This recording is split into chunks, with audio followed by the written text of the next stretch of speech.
el planeamiento de estudios geotécnicos. ¿Cuál es el objetivo? El objetivo de hacer un estudio geotécnico, esto es ya conocido por ustedes, es conocer las características físico-químicas del terreno destinado a una obra particular.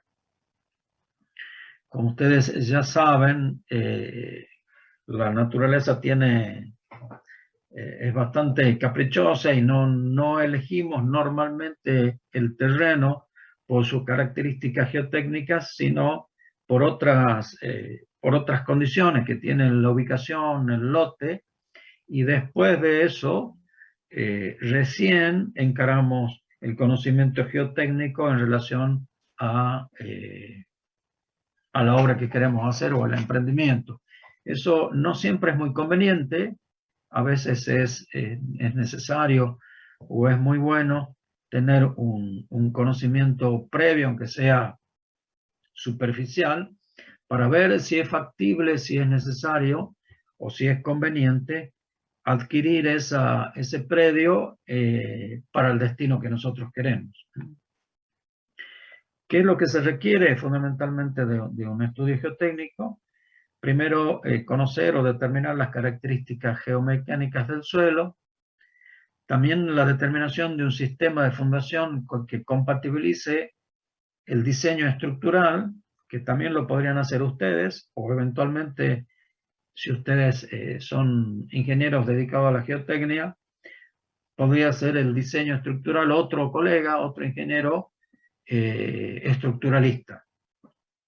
Entonces, que compatibilice la superestructura con el tipo de suelo, las características del terreno. Eso lo tienen que proponer ustedes. Y eventualmente, si es que se trata de una obra vial, por ejemplo, una obra hidráulica, la evaluación del suelo o del terreno como material de construcción.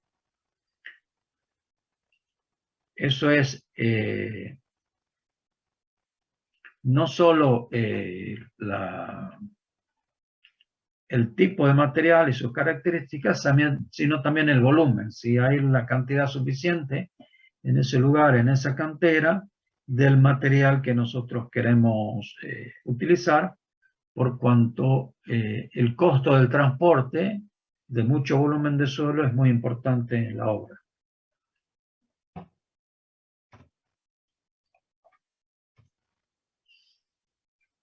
¿Qué pautas tenemos que tener? Por un lado, las características del terreno, de manera general, no solo desde el punto de vista geotécnico, que es lo que tenemos que estudiar, sino también desde el punto de vista topográfico. El tipo de obra, la funcionalidad de la obra, a esto me refiero porque hay obras que tienen un requerimiento especial. Supongamos que ustedes tienen que diseñar, y alguna vez me ha tocado, las cimentaciones para instalar un microscopio electrónico o un espectrómetro de masa o algún equipo especial, y los requerimientos de vibraciones o de desplazamiento son muy rigurosos, y algunas condiciones que el suelo imponga para otro tipo de obras las hace perfectamente funcionables, pero en algunos casos alguna deformación requerida o alguna vibración no deseada hace que la obra pierda funcionalidad. También tenemos que conocer los tipos y magnitudes de carga, no solo en su cantidad, sino si son cargas estáticas, cargas dinámicas, si estamos trabajando con fundaciones para máquinas, o si en el lugar tenemos algún requerimiento desde el punto de vista sísmico. La topografía, los antecedentes de la zona son muy importantes. Tal vez si ustedes pueden conseguir mapas geotécnicos, mapas geológicos, alguna carta de la ubicación de la napa en la zona, o algún estudio geotécnico, algún estudio de suelo hecho por otros colegas anteriormente en el lugar para obras similares, puede tener mucho valor.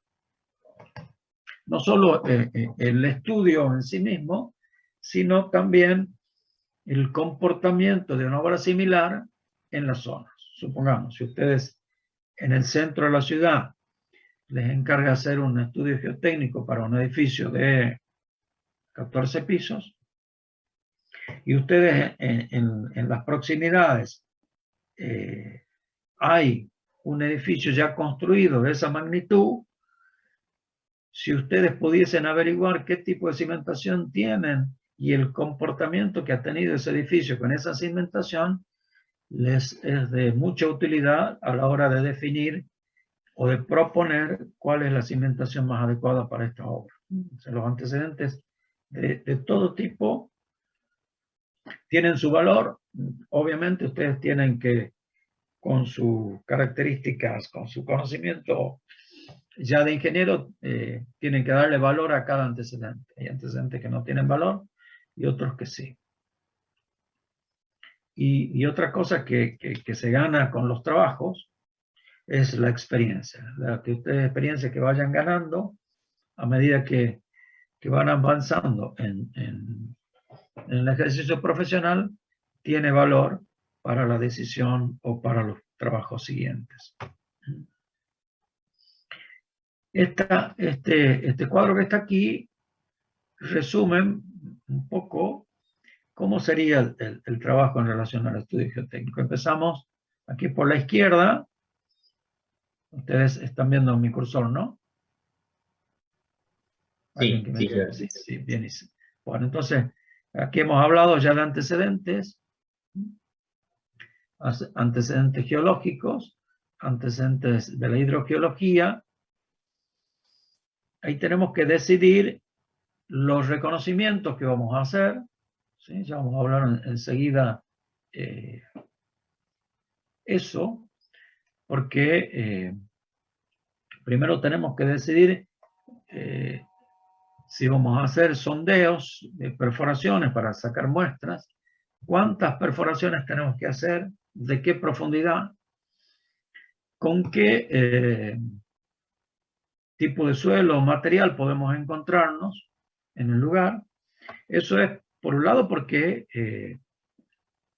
para no tener sorpresas, vamos que ustedes tengan preparado una máquina para perforar suelos finos, vayan al lugar y a los pocos metros encuentran una roca y no pueden perforar y el equipo que tienen preparado no les sirve o tienen que cambiar de equipo, o peor sería que ustedes no lo dispongan ese equipo y tengan que alquilar un equipo pesado y los costos de la perforación van a ser absolutamente diferentes. También tienen que ver o pensar que no solo les van a dar a hacer un estudio de suelos aquí en el centro de la ciudad, sino puede ser para hacer un camino nuevo y obviamente puede no haber energía, puede no haber agua en el lugar o para hacer un puente. Entonces, todo eso tienen que prever en función de los reconocimientos. Y lo tienen que prever de entrada porque lo primero que le van a requerir a ustedes como ingenieros es decir, ingeniero, mire, necesito hacer un estudio de suelos, para tal obra quiero hacer en tal lugar, necesito que me pase un presupuesto. Entonces, antes de empezar, ustedes tienen que decir cuánto vale, y ahí tienen mucha importancia estos antecedentes por lo que les digo, ¿no? No pueden equivocarse en la cantidad y la profundidad de la excavación, ni en la dificultad que van a tener al hacer la excavación. Y en el tiempo, no es lo mismo que les demora hacer esas perforaciones una semana que 2 o 3 meses. Los costos son diferentes y eso tiene que estar incluido en el presupuesto. También tienen que prever qué ensayos in situ vamos a hacer, eso vamos a ver dentro de la materia, ensayos de penetración dinámica, los SPT, los ensayos de cono, SPT, ensayos de placa, ensayos dinámicos, ensayos cross-hole o down-hole. Hay muchos ensayos que se pueden hacer para, a través de correlaciones, sacar algunos parámetros geotécnicos. Y después hay que remitir las muestras que nosotros hemos sacado al laboratorio. Planificar los ensayos de corte directo, ensayos de compresión triaxial, edométricos, etcétera, de clasificación, todo lo que ustedes ya saben, para finalmente, de todo este trabajo que hemos visto hasta ahora, poder definir cuáles son los parámetros geotécnicos adecuados.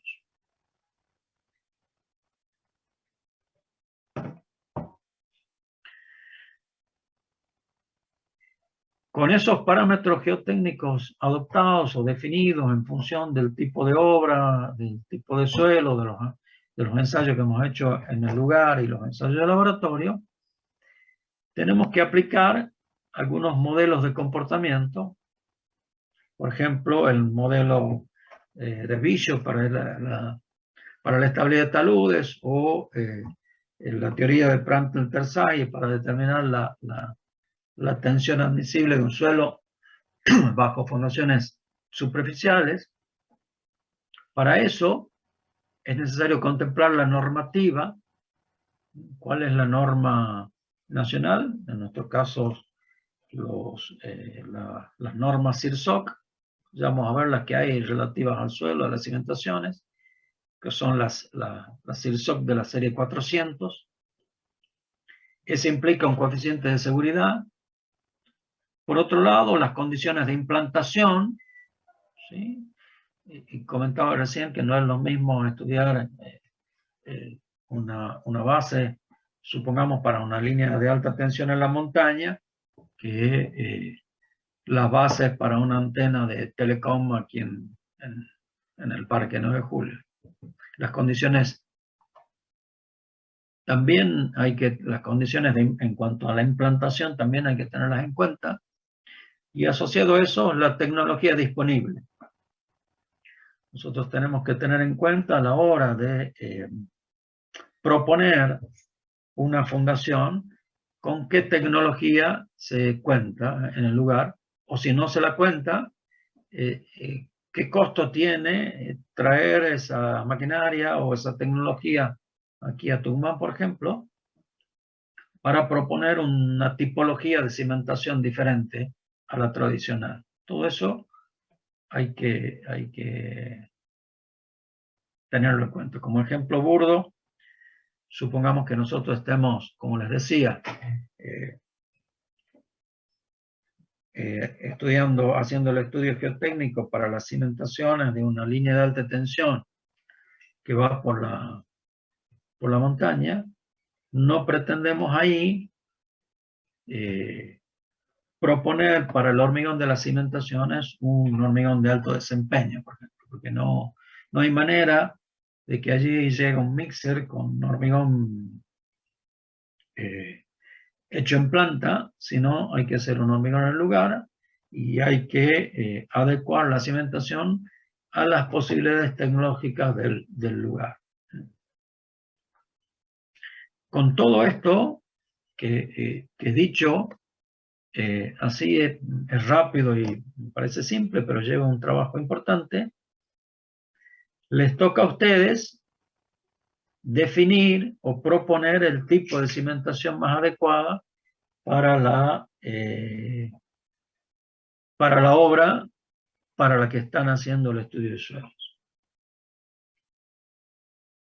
Una vez propuesto, dentro del sistema suelo-estructura, hay problemas constructivos asociados a la obra que ustedes tienen que resolver en el estudio e interacción con el entorno. Por ejemplo, aquí en la interacción con el entorno puede haber, por ejemplo, si les toca hacer el estudio de suelo en un predio céntrico para un edificio, supongamos que tenga 2 subsuelos, ustedes tienen que proponer cuál es la manera segura de hacer la excavación. Y en esa excavación tienen que darle seguridad a las edificaciones vecinas. Entonces, es un momento bastante crítico de la obra. Si supongamos, ustedes tienen que hacer un edificio de 2 subsuelos y a la par, en cada vecino ya hay edificios construidos y esos edificios o no tienen subsuelo o tienen un subsuelo. O sea que ustedes tienen que excavar por debajo del nivel de las fundaciones de las construcciones vecinas. Entonces, tendrán que diseñar una estructura de contención que tenga en cuenta no solo el empuje del suelo, sino el empuje adicional generado por el peso propio y la sobrecarga de las construcciones vecinas. De ahí volvemos a lo que hemos visto en mecánica de los suelos, empuje de tierras y, por ejemplo, la teoría de Boussinesq para evaluar las tensiones horizontales debido a cargas laterales, por ejemplo. Entonces ustedes tienen que eso resolverlos ahí. Una vez que ustedes terminen el trabajo, lo presenten, comienza el estudio, la construcción de la obra, se pueden proponer, y sobre todo en las obras más importantes, algunos controles constructivos. ¿Cuáles podrían ser? Por ejemplo, medición de asentamientos a lo largo del tiempo para ver si los asentamientos que se van produciendo son los que ustedes han estimado o han calculado con este análisis teórico. Eso puede implicar la mejora en el proyecto. Supongamos que, y espero que así no suceda, a la mitad de la construcción del edificio, el edificio ya se ha asentado bastante más de lo que ustedes han previsto que se asiente cuando esté completo. Entonces ahí hay algunas decisiones que tomar. Puede servir para mejorar el proyecto o si terminada la obra los controles son posteriores, pueden servir como experiencia, y vuelvo a esta flechita que aquí sigo con el cursor, para aplicar a los modelos de comportamiento que ustedes mismos tengan que hacer en obras posteriores. Es muy importante poder cotejar lo que ustedes han previsto con la definición de los parámetros geotécnicos y la aplicación de modelos de comportamiento a las obras reales ya hechas. Eso les va a servir para corroborar las suposiciones que ustedes han hecho y los cálculos que ustedes han hecho, o para poder corregir y tomar experiencia para proyectos posteriores. ¿Sí?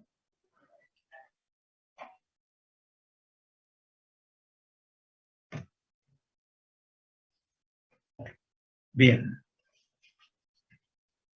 Vamos a ver algunas cositas ya en detalle. Primero, los antecedentes, como ya les dije, esta etapa es importante de la recopilación de datos, que pueden ser estudios o planos existentes, estudios previos. Hay que hacer una visita al lugar. Hay que verificar los accesos.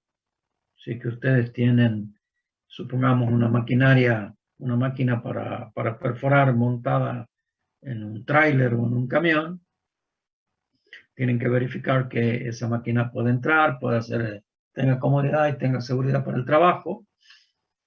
Lo que ya les comenté, algunas formaciones geológicas que no es de sorpresas, también son de mucha utilidad, fotografías aéreas o imágenes satelitales, hacer un análisis hidrogeológico, si es que ustedes lo disponen, y hacer un estudio de los perfiles de erosión en el lugar. Todo eso es muy importante como antecedente. En el estudio geotécnico podemos distinguir 3 tipos de obras.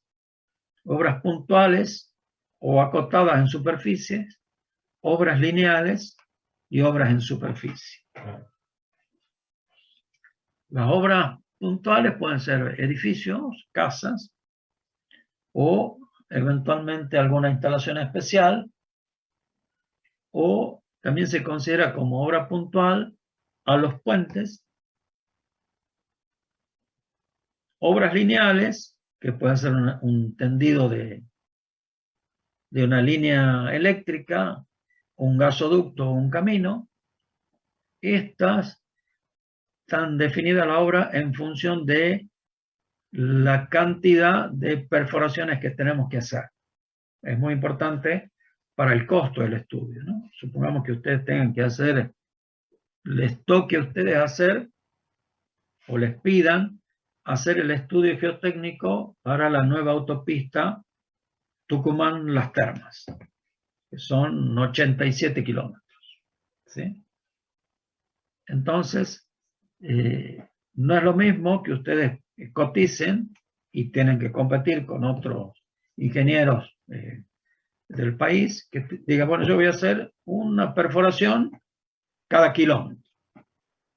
Son 87 perforaciones, que tiene un costo. O las voy a hacer cada 500 metros, o las voy a hacer cada 2 o 3 kilómetros. O sea que es muy importante. Y las obras superficiales, que pueden ser un barrio o una planta industrial, también es importante definir cuántos sondeos como mínimo hay que hacer para tener una idea de el tipo de suelo en toda la superficie. Imagínense o piensen ustedes que aquí estamos trabajando a ciegas. Estamos desde la superficie tratando de conocer cuáles son las características del suelo que está en profundidad, que no lo vemos. Y lo queremos conocer con algunas perforaciones puntuales. Entonces, esas perforaciones tienen que ser las mínimas por una cuestión de costo, pero tienen que ser las suficientes para que nos den una idea de la globalidad del tipo de suelo y no tengamos alguna sorpresa en la obra.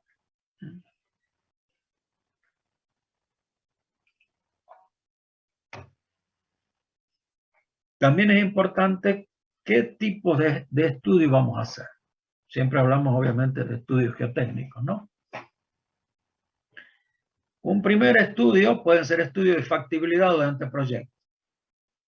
Supongamos que alguien de ustedes los contrate, un industrial, y dice, bueno, yo quiero poner un nuevo ingenio en Tucumán.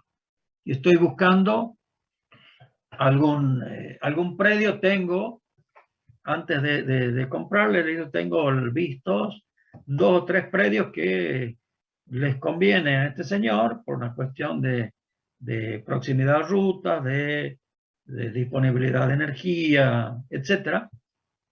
Y quiero saber, eso le dice el dueño a ustedes, cuál es el tipo de suelo que yo tenga antes de decidirme comprar o no comprar, o entre uno y otro. Entonces ustedes van a hacer un estudio de factibilidad somero, muy simple, de unas muy pocas perforaciones, solamente para reconocer, aunque sea visualmente, qué tipo de suelo tienen, y en base a eso poder ustedes aconsejarlo a este señor la compra o no de este lote en relación al tipo de suelo, ¿no?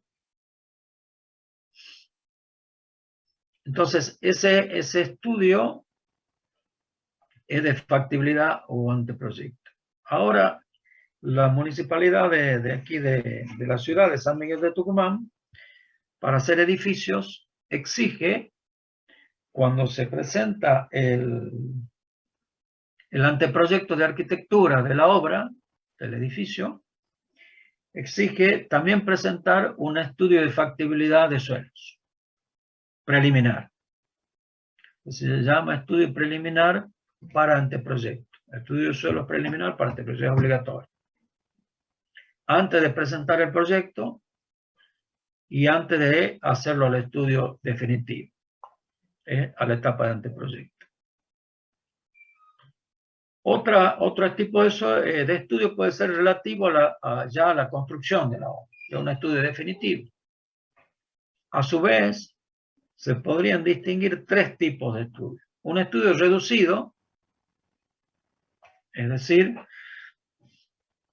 en aquellos casos que hay muchos datos recopilados y hay mucha documentación confiable en la zona. Supongamos que ustedes les encargue hacer un estudio de suelo en la 25 de mayo del 800, supongamos, para un nuevo edificio, y ustedes ya tienen, o ya han hecho ustedes mismos, mucho mejor, el estudio de suelo para el edificio de la par, para otro edificio a la vuelta, para el edificio del frente.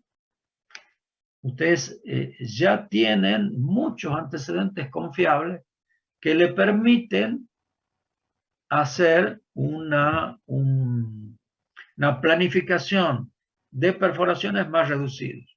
Supongamos, en vez de hacer 3 pozos de 30 metros cada uno, pueden proponer hacer 2 pozos o eventualmente un pozo de reconocimiento, y eso los hace a ustedes más competitivos, un estudio de suelos de menor precio, que les puede hacer que le adjudiquen el trabajo a ustedes y no a otro ingeniero.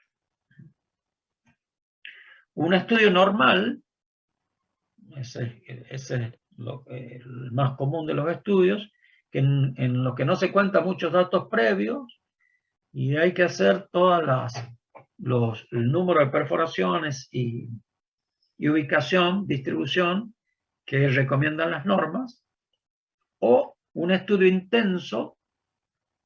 Ese estudio intenso puede verse a que son obras muy importantes o de mucha envergadura, o ya sabemos de antemano que son suelos muy complejos, que son suelos difíciles, por ejemplo, suelos colapsibles o arcillas expansivas, o tenemos lentes arenosos no bien distribuidos dentro del predio. Entonces eso hace que nosotros tomemos la decisión de hacer un estudio intenso. Todo eso lo tienen que ustedes decidir previamente, o sea que a la etapa esta que estamos desarrollando en la planificación del estudio. Después lo tienen que hacer, obviamente. A la hora de los reconocimientos en campaña, como ya les comenté, tienen que decidir el número de reconocimientos, de perforaciones, planificar los ensayos que vamos a hacer en el lugar, y esas tareas de campaña son perforaciones y ensayos, y algunos se lo hacen simultáneamente. A medida que se va perforando, se va haciendo el ensayo. Por ejemplo, los ensayos SPT se los puede hacer cada metro, o sea que hay que perforar 1 metro, sacar el equipo de perforación, bajar la cuchara de Terzaghi para hacer el ensayo SPT, hacerlo al ensayo, volver a perforar otro metro, sacar el equipo de perforación y volver, es una tarea tediosa. O puede hacerse también, decidirse hacer un sondeo por percusión, ya vamos a ver cómo se hace, y hacer un ensayo de penetración continuo. Para eso se requiere un equipo especial. Todo eso lo tienen que... Pero no es aplicable a todo tipo de suelo.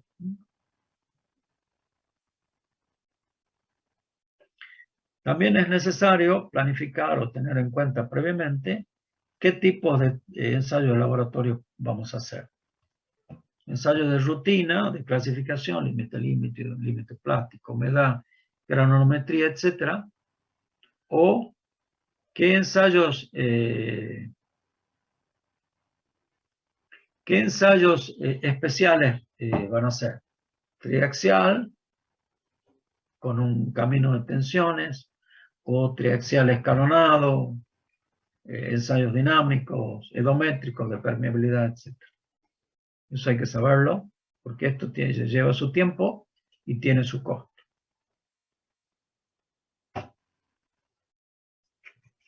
Y las tareas de gabinete, como tercera etapa, hemos dicho una tarea de campo, una tarea de laboratorio y una tarea en gabinete, es hacer correlaciones con los ensayos hechos en el lugar, determinación de los parámetros geotécnicos, adoptar los parámetros geotécnicos. Aquí en el gráfico ustedes tienen una clásica tabla de cómo se presenta un perfil geotécnico. Está con el perfil dibujado en colores, el tipo de suelo, está preestablecido, una descripción del tipo de suelo y graficados los valores de los ensayos hechos en el lugar. De humedad, de límite líquido, de ensayo de penetración, todos estos gráficos, quien lo ve le va dando una idea cómo varía la humedad en profundidad, cómo varía el grado de compactación del suelo, etc. Esta es una clásica planilla de cómo se presenta un estudio geotécnico. Y esto es lo que veíamos en el cuadro ese general, en el gráfico general, aplicación de modelos de comportamiento, aplicación de las normas, coeficientes de seguridad, condicionantes y finalmente la definición del tipo de cimentación, que es lo que necesitamos conocer.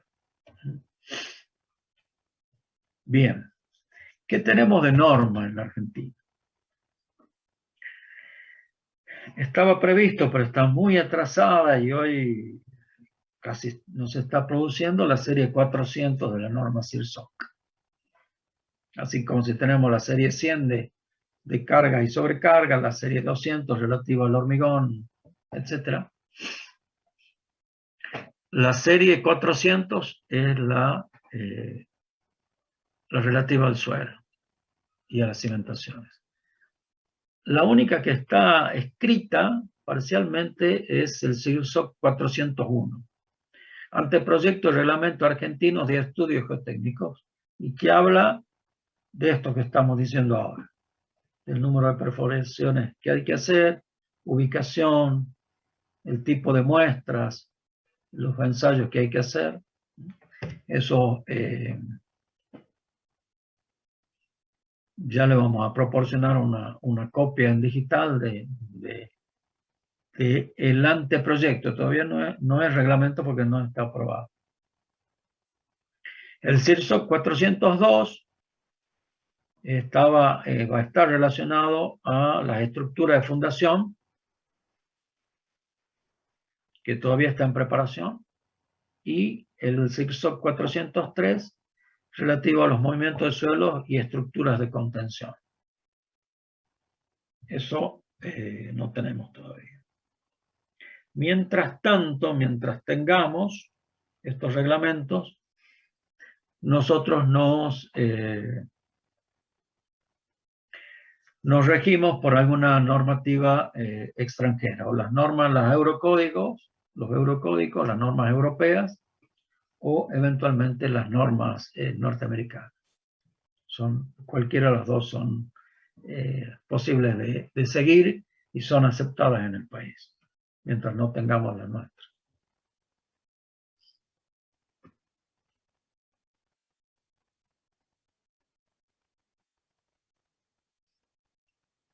¿Qué tiene el 401? Un procedimiento general.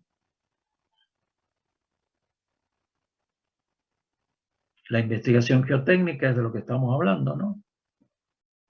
Determinar los perfiles geotécnicos, encontrar las condiciones del agua subterránea, determinar composición química de los elementos, detección de cavidades u otras fallas en el terreno.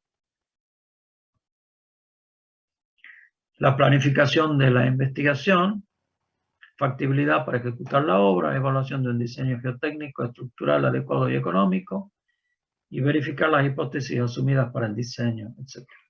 Entonces, cuando les pasemos la copia del CIRSOC, lo van a ver en detalle. Pero es lo que nosotros hemos ido desarrollando, así como en el pasado.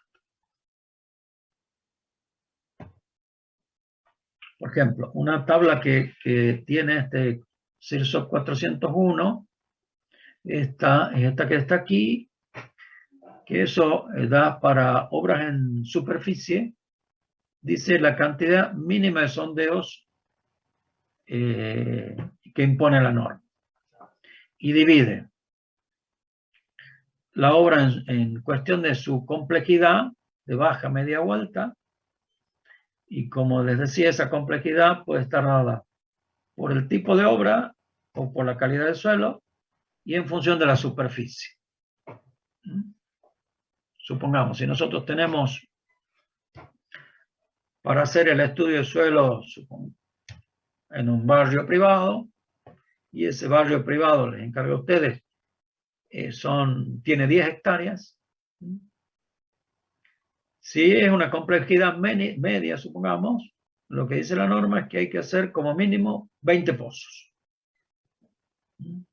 Si es un pozo, mejor dicho, 2 pozos por hectárea. Cada manzana, imagínense una hectárea, es aproximadamente una manzana de 100 por 100, hacer 2 pozos como mínimo. Eso le dice la norma.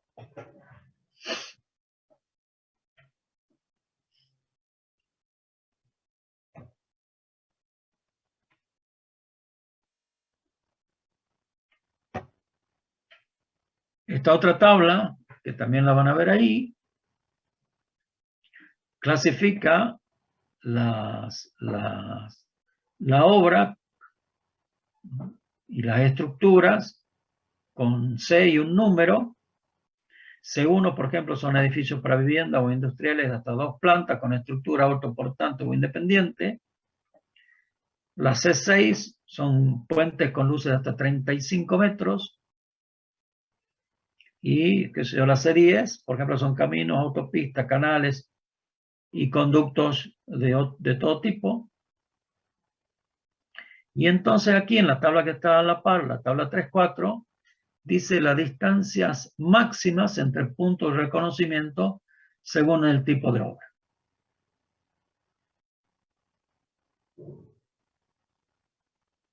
Entonces, supongamos, en la obra esta C10, que son caminos, autopistas, canales o conductos, hay que hacer una perforación cada 50 metros.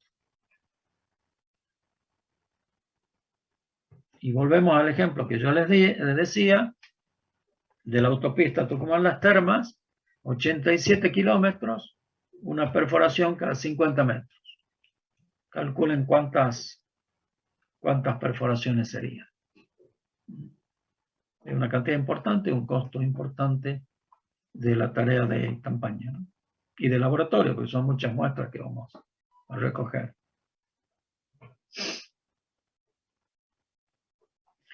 También está esta tabla en donde está la distancia máxima entre los puntos de reconocimiento según el tipo de terreno. Terrenos T1, T2 y T3 dicen, obviamente, si son terrenos de baja complejidad, podemos espaciar más los sondeos, o si son terrenos de mucha complejidad, las perforaciones tienen que estar más cercas.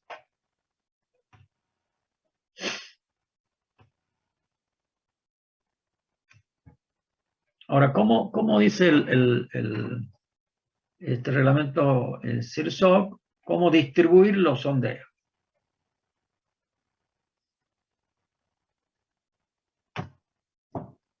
Hay este gráfico que da una idea de cómo distribuir los pozos en función de la forma del lote. Aquí fíjense en este gráfico donde yo tengo el cursor.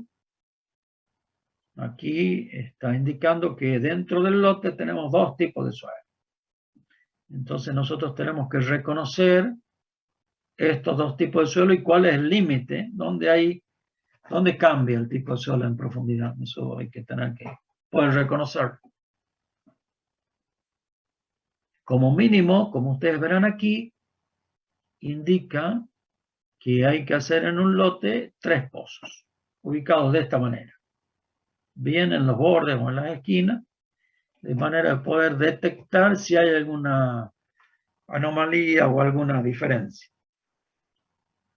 Lo que no está dicho aquí, pero también hay que utilizarlo como criterio, hay que hacer los pozos donde va a ir el edificio. Supongamos, en este primer gráfico, supongamos que el edificio esté concentrado aquí en la parte central. Ahí está el edificio.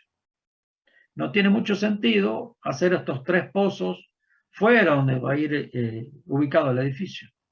Vamos a hacer el pozo para los jardines. Entonces, es importante al menos ubicar 1 o 2 pozos propiamente donde va a ir el edificio y en la zona o en el sector donde van a estar las mayores cargas, la concentración de las cargas mayores. Así que a este esquema general o a esta idea general también hay que ponerle criterio o razonabilidad desde el punto de vista ingenieril, ¿no?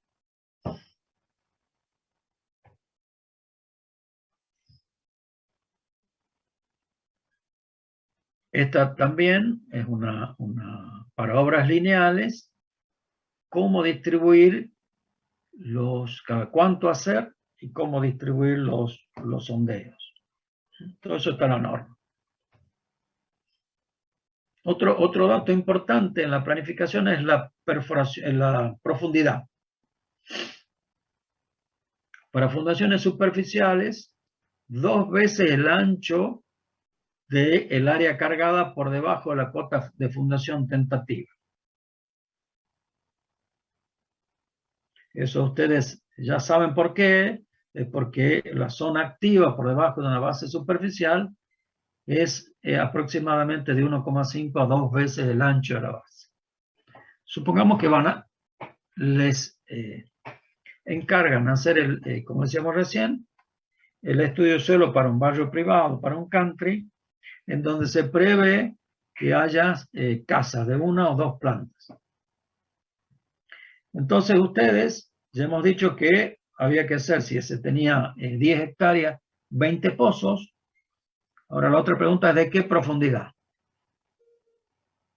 Supongamos que nosotros, por experiencia y por sacado de alguna información, decidimos que la cota de fundación de esas bases de esa casa va a estar a 1,50 m de profundidad. Y que esas bases, como máximo, pueden tener 2 por 2, 2 metros por 2 metros. Bases cuadradas de 2 metros de largo. Entonces, ¿cuál sería la profundidad adecuada a hacer esas perforaciones? Sería, si tiene 2 metros la base, 2 veces ese valor son 4 metros. Más la cota de fundación, 1,50. O sea que tendríamos que hacer 20 perforaciones de 5,50 metros. ¿Sí? Eso es lo que deberíamos presupuestar. Cantidad, ubicación y profundidad. En el caso de pilotes, 10 metros por debajo del plano de fundación tentativo de los pilotes, o donde encontremos una capa lo suficientemente dura donde puedan apoyar los pilotes. Y en el caso de caminos, aeropuertos o canales, 5 a 10 metros por debajo del plano de asiento del terraplén. Estas son indicaciones, como ustedes verán, muy generales, orientativas, ¿no? El criterio y la experiencia de ustedes, ya como ingenieros, tiene mucho valor. Bien. Una vez que nosotros hemos planificado el estudio que vamos a hacer, presentamos la propuesta de trabajo a nuestro cliente, Ese cliente nos acepta el presupuesto y nos dice, y las condiciones, en tiempo, en forma de pago, etc. Nosotros comenzamos a hacer el estudio, lo terminamos y tenemos que presentar los resultados de este informe. ¿Cómo se presentan los resultados? Los resultados se presentan en un informe que se llama informe geotécnico o informe del estudio de suelo, que tiene que contener las partes mínimas que paso a describir. Una primera parte no menos importante es un primer punto que la pueden llamar generalidades, introducción, como ustedes quieran, pero ustedes deben describir con toda claridad para qué están haciendo el estudio geotécnico o el estudio de suelos. Por ejemplo, ¿y cuál es el alcance del estudio? Supongamos el presente estudio, o con la redacción que ustedes quiera, tiene por objeto determinar las características geomecánicas del terreno ubicado en tal lugar para la construcción de un edificio que tiene 2 subsuelos, planta baja y 15 pisos elevados, o para una casa de planta baja y un piso, supongamos. ¿Esto es por qué? Porque si ustedes no describen con precisión cuál es el alcance del trabajo que ustedes están presentando, ese informe que ustedes lo van a firmar puede ser leído por otra persona y no interpretado correctamente y empleado de manera no adecuada. Supongamos, si ustedes hacen un estudio de suelos para una casa de 2 plantas y deciden hacer ese pozo de 5,5 metros que decíamos recién, y después el dueño decide, en vez de hacer una casa de 2 plantas, decide hacer un edificio de 10 pisos, el estudio que ustedes han hecho no les sirve. ¿Por qué no les sirve? Porque la profundidad de perforación es absolutamente insuficiente para el edificio. Si ustedes no describen adecuadamente el alcance del trabajo que han hecho, el ingeniero estructuralista que va a diseñar las fundaciones con los parámetros geotécnicos que ustedes han puesto en el informe puede equivocarse si ustedes no han descrito exactamente los alcances de este trabajo. Y por otro lado, a ustedes les delimita su responsabilidad profesional y los libera de algún error que pudiera cometer otros. Entonces, el trabajo que yo hago tiene este objetivo y estos alcances. Lo estoy haciendo para esta obra, no para otra obra. ¿Sí? Es muy importante. Y luego, los capítulos que siguen es una descripción de las 3 etapas del estudio. Entonces, capítulo 2 sería trabajos de campaña. Y ahí ustedes van a describir, se han hecho 3 sondeos de 15 metros de profundidad. En estos sondeos se han sacado muestras inalteradas de suelo, cada metro de profundidad, y muestras alteradas de tal profundidad. Se ha hecho ensayo de penetración estándar, se ha hecho ensayo de placa. Describir exactamente cuál es la tarea de campaña que ustedes han hecho. En el capítulo siguiente, lo mismo para los trabajos del laboratorio. Describir qué ensayos de laboratorio se han hecho y en qué condiciones. Y luego presentar una tablita, como les mostraba recién, que resuma gráficamente los resultados de los ensayos de laboratorio y de las tareas de campaña. Un tercer capítulo sería ya recomendaciones del tipo de fundaciones a emplear, proponen ustedes las fundaciones, el cálculo de la tensión admisible o de la capacidad de carga de la fundación que ustedes proponen, el cálculo de los asentamientos a esperar y en qué tiempo ustedes prevén que ese asentamiento se produzca, y si ese asentamiento puede ser peligroso para los vecinos, por la propia estructura, si va a haber asentamientos diferenciales o no. Otro capítulo sería relativo a la excavación de los recintos de fundación.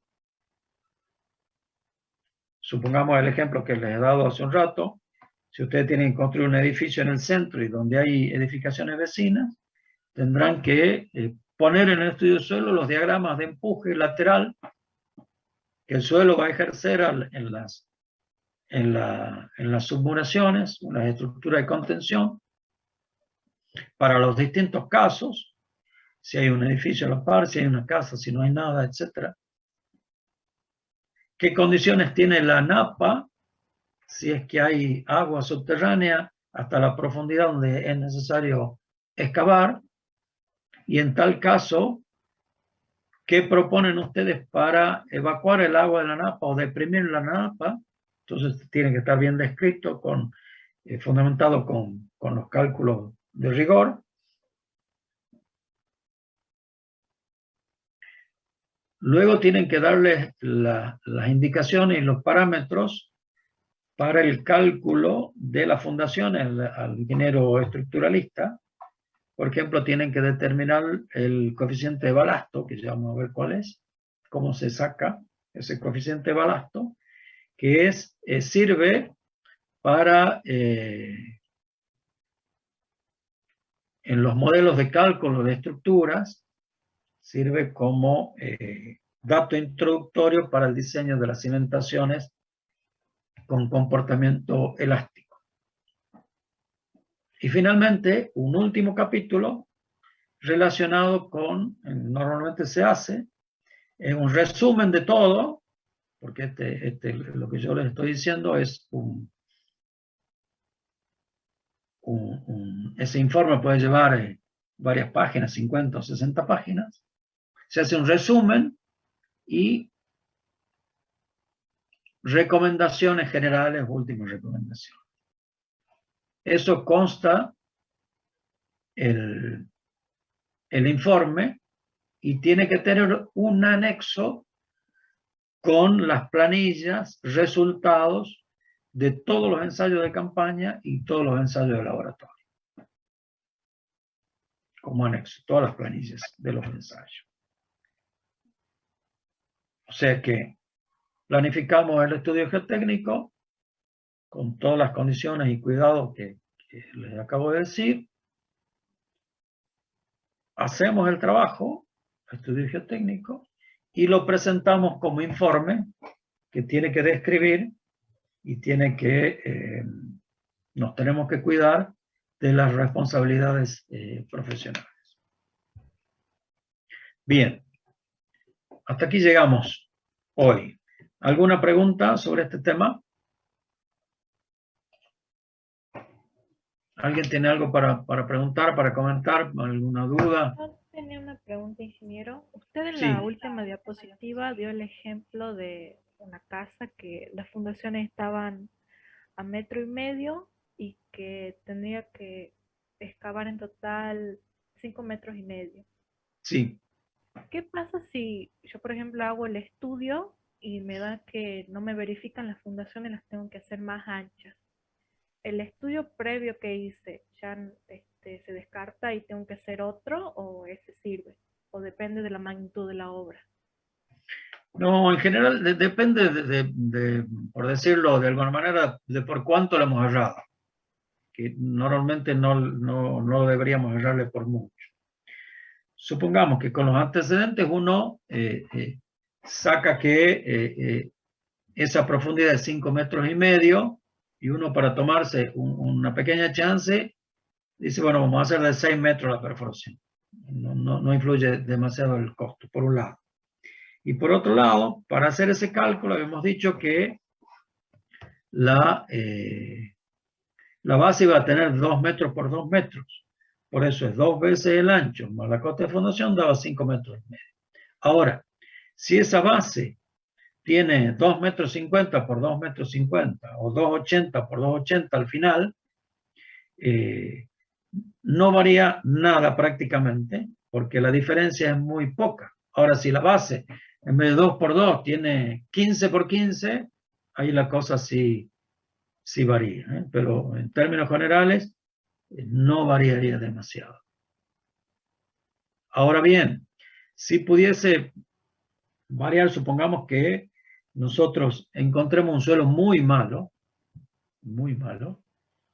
y finalmente no podamos hacer fundaciones superficiales, sino quisiéramos hacer pilotes o micropilotes, entonces ahí sí deberíamos encontrar la profundidad a la que hay un suelo de mejor calidad. Y ahí capaz que la profundidad no nos alcanza.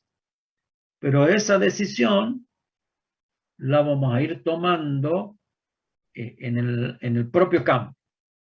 Supongamos, si está el perforista con la máquina de perforar y ustedes van viendo que el suelo es muy malo, es muy blando, y llegan a los 5 metros y medio y sigue blando, en el propio trabajo de campaña se decide en el lugar, bueno, excavemos un par de metros más, a ver si encontramos un suelo mejor, aunque sea en uno de los pozos. ¿Se entiende? Sí, muchas gracias. Bueno, ¿qué otra cuestión? Ingeniero, Señor. en el caso eso de los 87 kilómetros que usted da como ejemplo, ¿sí? De una autopista Termas, de Santiago en realidad, decían sondeo de cada 50 metros. Así dice la norma. Pero esa determinación, digamos, ¿la tomamos, es una recomendación o es una norma que se debe cumplir a rajatabla? Depende de la característica del terreno, ¿cómo determinamos eso? Mira, normalmente con esa envergadura de obra hay un pliego para la contratación de los estudios geotécnicos. Así que la propia Vialidad Nacional ya les pide a ustedes o a mí o a otro estudio de ingeniería ya las condiciones mínimas a presupuestar. Y ellos ya imponen ahí el número de sondeos, la profundidad y eventualmente la ubicación. Eso es porque ellos ya tienen antecedentes de la obra ya hecha, de la ruta, y qué problemas han tenido y qué sé yo, y ya dicen, bueno, en vez de un sondeo cada 50 metros, como recomienda el CIRSOC, nosotros imponemos un sondeo por kilómetro, y vale lo que el pliego de licitación impone, y es lo que uno presupuesta. O sea que, a tu pregunta, es que esto, lo que dice la norma, es una recomendación con esas características, ¿no? Bien. Recomendación de norma. Gracias.